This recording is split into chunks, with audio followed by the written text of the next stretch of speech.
Hai Tamicis, jangan lupa like, comment, and subscribe untuk kemajuan channel ini. Baik teman-teman, kita mulai saja pada partai antara Garry Kasparov melawan Ivan Cuk. Garry Kasparov adalah pecatur asal Rusia yang lebih menyukai dalam pembukaan Inggris. Jadi partai ini adalah nanti pembukaan Inggris. Baik, kita mulai saja teman-teman. Garry Kasparov pada putih dan hitam Ivan Cuk. C2 ke J4 dibalas Ivan Cuk, kuda ke F6, kuda B1 C3, E7 E5, G1 F3, kuda B8 ke C6, G2 G3 untuk mengaktifkan pembukaan Inggris. Gajahnya ke G2, kemudian dibalas hitam gajah F8 ke B4, mengancam kuda di peta C3. Kasparov banyak melakukan pilihan pada pembukaan Inggris bila ia memegang buah putih misalnya. Jadi sangat mungkin sikap ini sangat dipengaruhi oleh pandangan mantan juara Mikhail Botvinnik yang menggemari pembukaan Inggris di akhir-akhir masa karirnya. Baik, langkah berikutnya, langkah kelima, gajah F1 ke G2, hitam melakukan rokade pendek, putih juga melakukan rokade pendek, E5 E4, mengancam kuda di peta F3, putih lari ke G5, kuda lari ke G5, dibalas gajah makan C3, dimakan pion di peta C3, benteng B8 F8 ke E8, dibalas majukan pion ke peta F3. Jadi varian ini pernah mengalami ujian sebanyak 2 kali dalam kejuaraan dunia di Sheffield misalnya. Dalam partai kedua, Karpov memilih lanjutan yang berani. Misalnya pada langkah ke-9 itu E4 ke E3 dan menang dalam 32 langkah setelah tadi perkembangan yang rumit. Namun hasil akhirnya analis berikutnya menunjukkan bahwa langkah pengorbanan bidak itu hasil yang kurang meyakinkan. Baik, kita lanjut ke permainan. Pada langkah ke-9, hitam membalas E4 makan E3. E4 makan F3. Mengancam gajah di peta F2. Kuda di G5 kembali ke F3. D7 D5. Mengancam pion, mengajak pertukaran pion. Dan langkah ini adalah langkah yang terima oleh teori selama yang bertahun-tahun. Tetapi dalam partai ke Karpov ini menyimpang dengan melangkah ke-10 di mana menteri E7 dan setelah berikutnya 11 E3 ke kuda E5. Jadi putih mengendalikan inisiatif. Kasparov mampu menebus kekalahannya dalam varian ini dan menang dalam 41 langkah. Baik, lanjut ke permainan. Di langkah ke-11, D2 ke D4, menahan laju kuda, menahan laju pion, hitam membalasnya kuda F6 ke E4.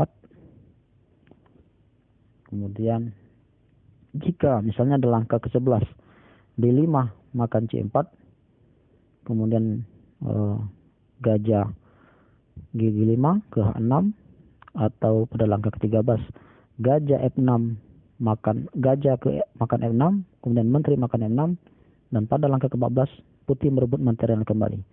Baik, kita lanjut ke permainan. Di langkah ke-12, menteri D1 ke C2, dibalas D4 makan C4,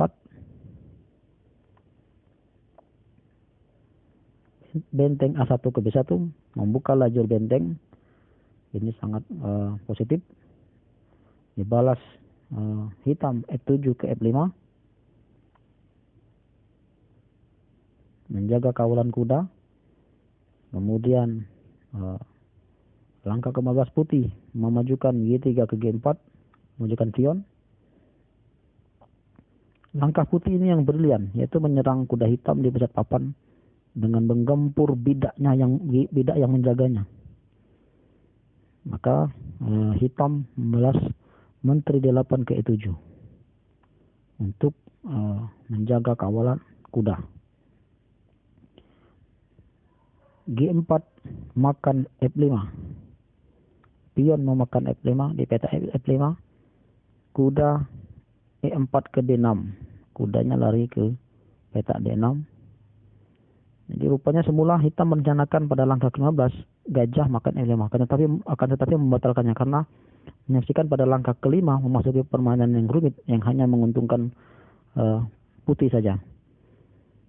Pada langkah ke-16 kita lihat kuda peta F3 ke G5 lagi, menteri E7 makan E2, mengajak pertukaran menteri.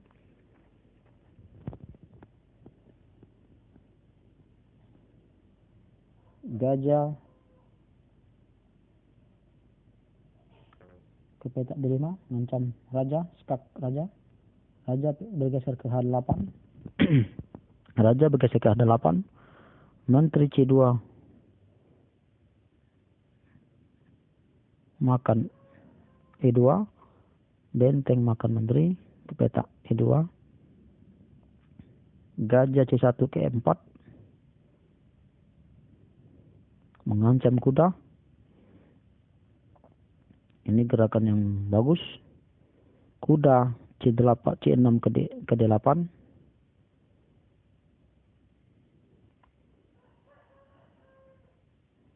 Kemudian gajah makan peta D6, makan kuda peta D6.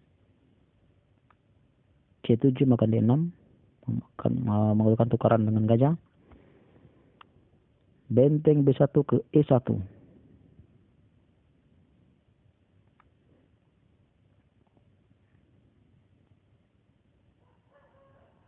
Benteng E2 makan E1. Benteng F1 makan E1.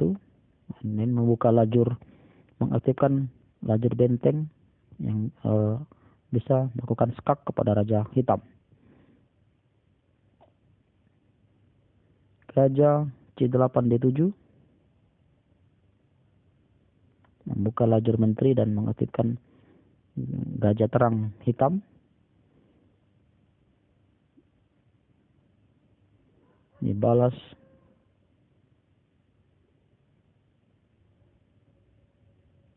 benteng E1 ke E7 mengancam gajah. Gajah D7 ke C6 mengajak pertukaran gajah putih. Kemudian langkah brilian dari Kasparov dalam memajukan pion peta F5 ke F6 dan hitam menyerah karena terhadap ancaman putih pada langkah ke-25 skak ke peta G7 dan mat, dan tidak ada lagi obat menjarak untuk menangkalnya. Kalaupun diteruskan, hitam akan mengalami kekalahan jumlah perwira dan posisi yang tidak menguntungkan bagi hitam. Baik, terima kasih. Jangan lupa like and subscribe.